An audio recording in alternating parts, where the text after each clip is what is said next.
If you listen to the critics, if you listen to your own doubts and call them reasons, you may never find the drive to go back to school. But a little change in direction, a new perspective, and the right program may make your successful new path a reality. The Accelerated Degree Program at Albright College. Start your degree or complete your degree one night a week in as little as 2 years. Albright College, a different way of thinking.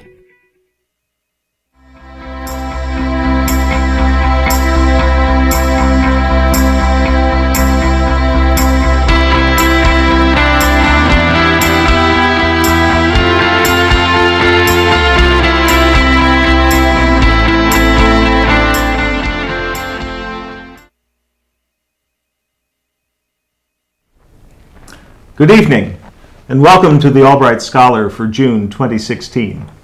My name is John Pankratz.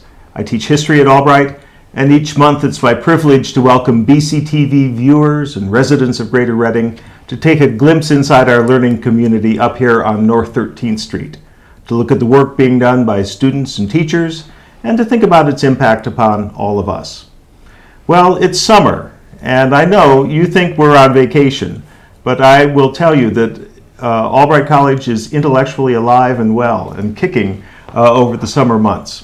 Once again, it's going to be my privilege over June, July, and August to present to you students who are engaged in Albright's ACRE program, the Albright Creative and Research Experience. And students paired with their faculty mentors who are doing a range of different kinds of research and creative products, from psychology to chemistry to biology to history to photography to visual arts to economics and business, really all the range of academic programs and areas of study that Albright encourages and offers. And tonight we have a sample of that range. We have two rising seniors with us. We have Rebecca Cineas, who is a business administration sociology major. We have Brittany Main, who's a digital studio art and Asia Studies minor. And with Brittany is Victor Forte, professor of religious studies, who is partnering with Brittany this summer. Rebecca, your faculty mentor, Dr. Tron, was unavailable this evening, right? Yes. Yes. But we're glad that you're here.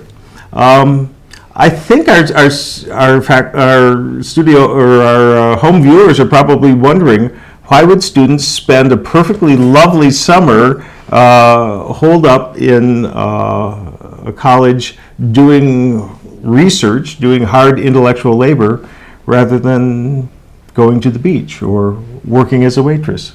What's your answer to that question? Rebecca, why were you drawn to do a research project rather than something else?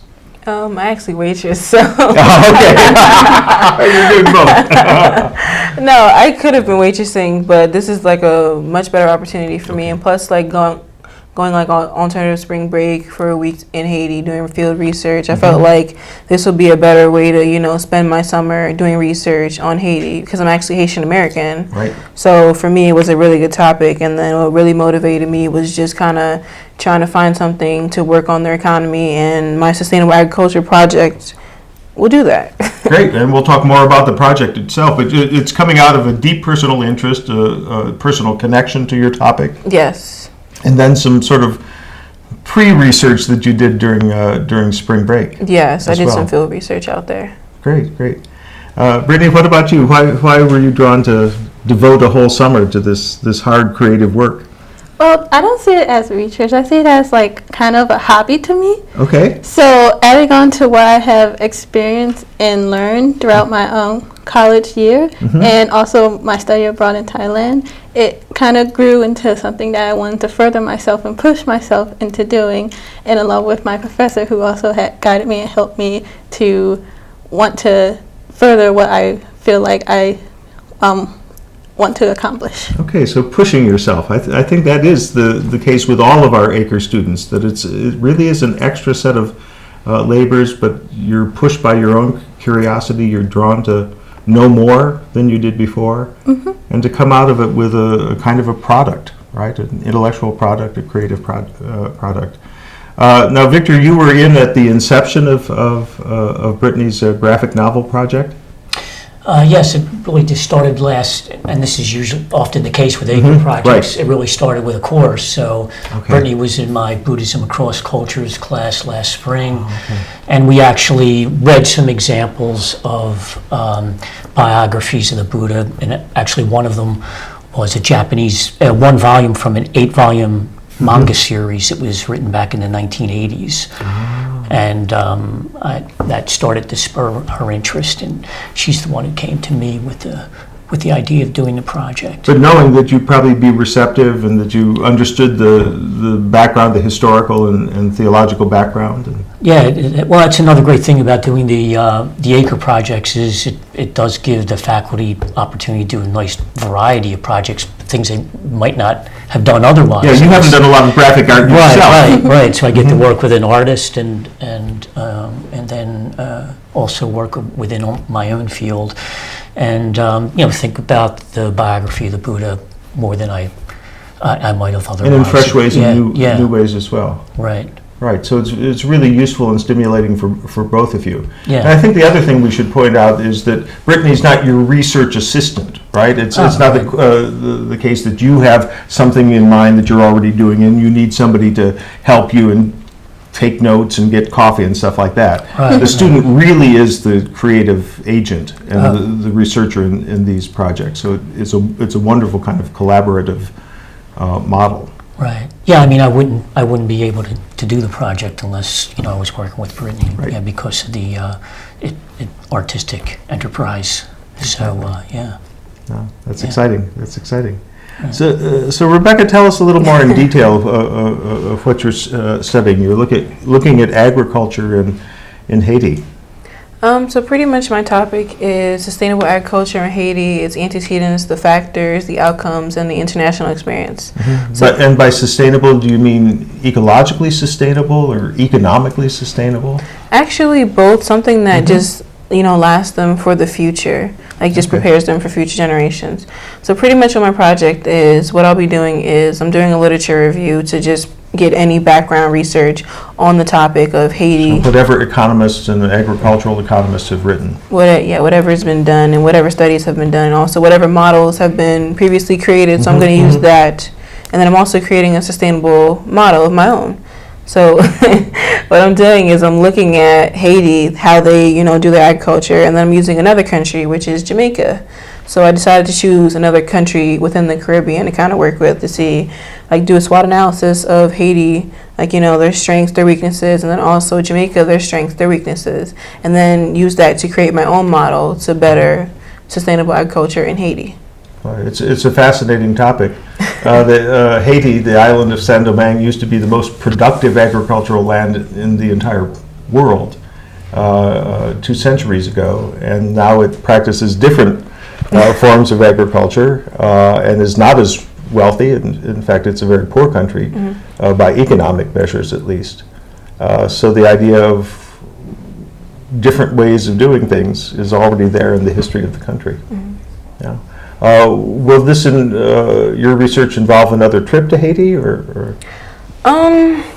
Possibly, maybe next year, but Okay. that's far to tell. But this summer is going to be primarily looking at economic literature and economic indicators. Yes. Also, back in March, after I came from Haiti, I actually got contact information of someone that's interested in doing something like what I've been doing. But she actually created her own organization. It's called Mindful Generations, and she's pretty much a farmer. What she does is she does permaculture. So she sends teachers out to countries like Haiti and Kenya, and what they do is they work on sustainable practices with the farmers. But this process takes about a year or two. Okay. And so you're going to have information about what she's actually been doing in Haiti. Yes, I actually conducted a phone interview with her. It was pretty informal, but she gave me a lot of information on what things I could do. Okay, and that's really precious to have that sort of information from the actual place. Yeah. Yeah, yeah. And we mentioned just in passing this spring break project. Tell us a little bit more about that. This was your first time back in Haiti for a long time, right? Yeah, a long time, like about 17 years. Yeah. So pretty much the group Alternative Spring Break, what we did was we did some fundraising and then pretty much kind of got the whole idea out there to go to Haiti. So what we did was we spent a week in Pignon, Haiti, like northeast of Haiti. Yeah. And so what we did was we worked with Haiti Outreach. Actually, alumni Neil Van Dyne, he founded Haiti Outreach with his partner, Dale Snyder. So pretty much what they do is they work on sustainable practices, but with water. So what they do is, like, since Haiti is a really poor country, the communities, they can't afford, clean, drinking water from wells. Water processing plants and that sort of thing, right. So they rely on, river water, but it's not actually good for you to use that water to clean, cook with, and actually drink from. Right. So what Haiti does is they, dig wells for them, and then they set up these whole communities where they, give them a lot of liability to themselves, where they say, we're going to give you a well, even though it costs about probably $30,000. However, what we expect from you is we're going to teach you how to run it long term, and then when we give it to you, it's yours. So what they do is they really just focus on just really building that community up. And that sense of responsibility for Yes. this resource. And of Yeah. course, it's an important resource. If human communities don't have water, then it's hard to have a community. And they also focus on giving them latrines, like bathrooms. Right. And then also another thing that they focus on is really, like what I learned while being there was really development versus relief. So with relief, with the earthquake, you know how most organizations, they come in and they just give food and just kind In of... a moment of crisis for a matter of weeks. Yeah, and then they leave. And then after that, the sources, they just dry up. But with development, you teach them so that they can do it, pretty much sustainable. Yeah, something that'll go on into the future. Great. And Brittany, a little more in detail of what you're going to be doing. I know you actually have brought some of your sketches along, Yes, I right? did. So you've been working. Yes, and the interesting thing about our project is that the story is already there for us and is very well known. Yes. However, we want to retell it to make the audience feel like they can actually connect with Siddhartha, who is also known as the Buddha, because the story that's there is already with legends and what we have assumed that he is. However, we want to make sure that the audience feel that he's an actual person and that the things that he had taught is reasonable to humans' capacity. So literally to humanize this great religious figure. Right. Oh. Are there examples of that in the literature, Victor, already? Yeah, attempting to humanize him more than, because there's been a number of retellings of the story, and the first one that shows up is like 3 or 4 centuries after his death. So it really becomes mainly a story of a kind of heroic journey, a kind of representation of a heroic spiritual leader.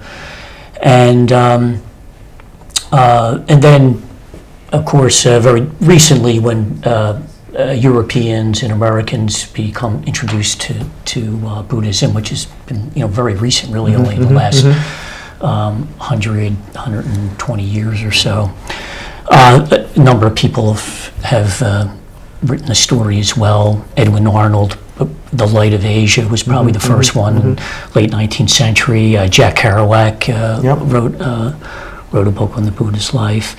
So, as I guess you're very familiar in terms of representations of historical figures. They change over time. They change over Depending time. on the audience. Yeah, right. Yeah. Based on who's writing at the And time. the inside of the particular author. Right. As well. Yeah. Can you give us a glimpse of your Siddhartha? Yes, I can. So I wanted to draw him in some of the legacies that they've seen. Like there's the depiction of the fat Buddha, which is normally in Japanese Buddhism religion. So I wanted to draw how his feelings, how he would look, my pretty much depiction of how he would want to look in this graphic novel that I'm doing.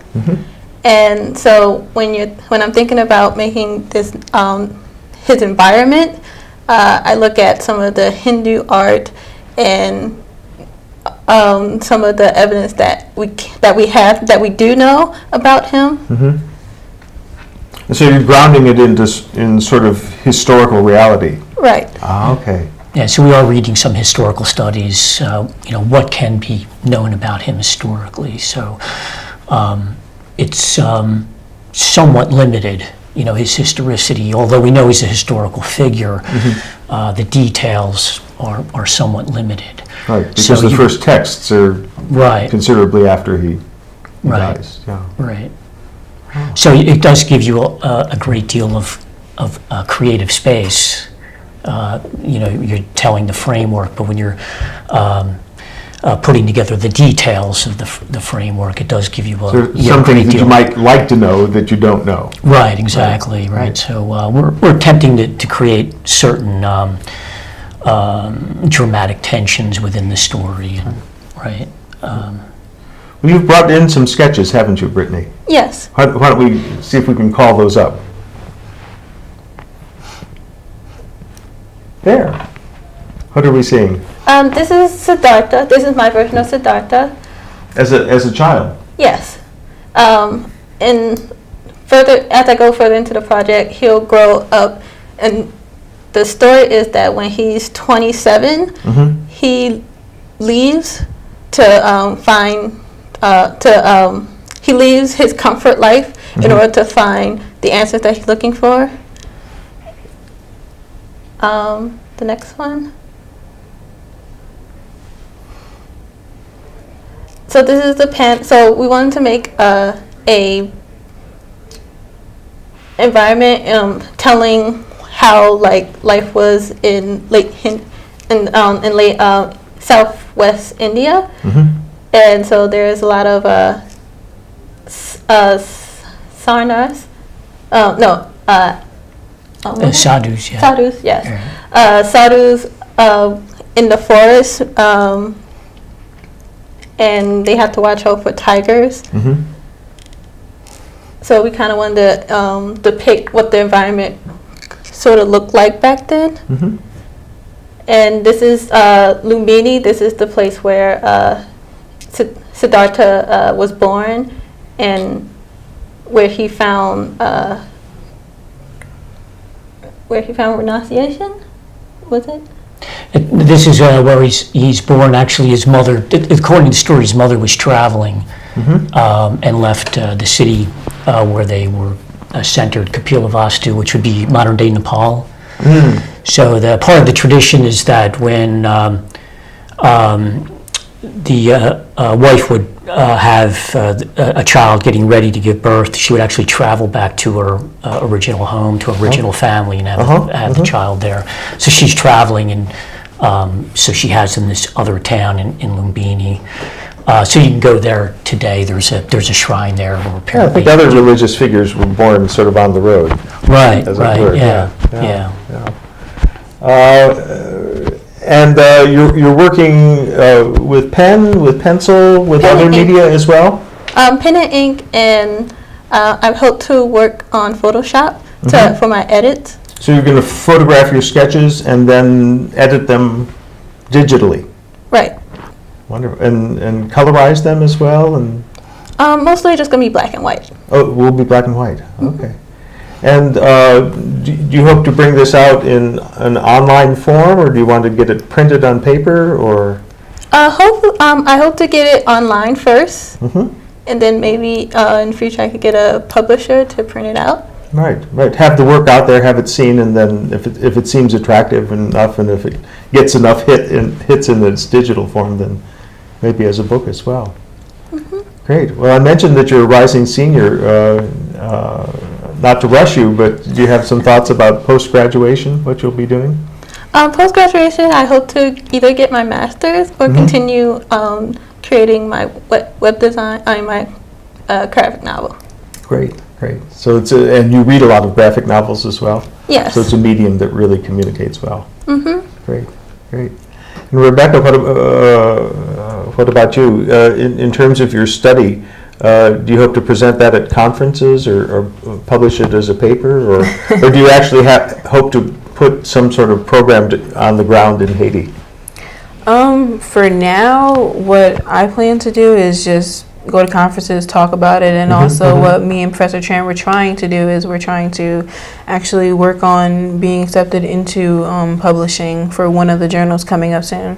Okay, certainly there are a lot of journals interested in development economics, so it's a wonderful thing to study. Will this become a senior honors thesis of some sort, or?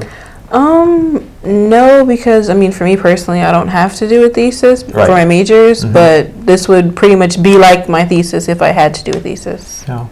And then beyond graduation, are you thinking of graduate school, or are you thinking of maybe service abroad or something like that? I thought about service abroad. For now, my plan is to go on to get my MBA in probably business administration or management. But I also do still want to work on this, so probably try to work for a nonprofit after I get my MBA. Right. An MBA or a Master's of Public Administration is another way to go as well. They're similar degrees, but one with a more nonprofit direction. Good. Well, I really do hope that you get a chance to go back to Haiti and spend more time in dialogue with actual farmers on the scene. I think that will be a wonderful learning experience.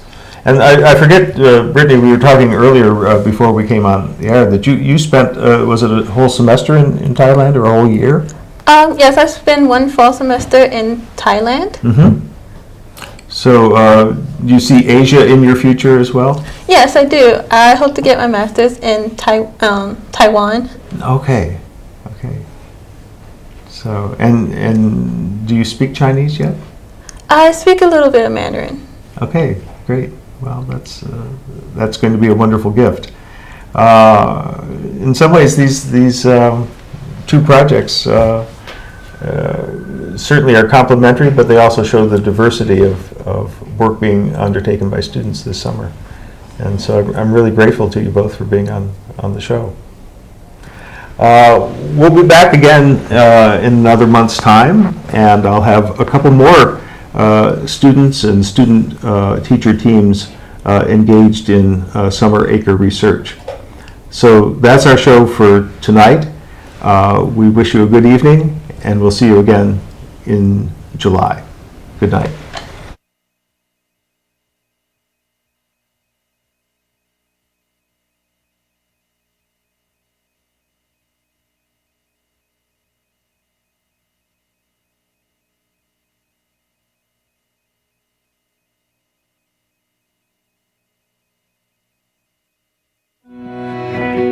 If you listen to the critics, if you listen to your own doubts and call them reasons, you may never find the drive to go back to school.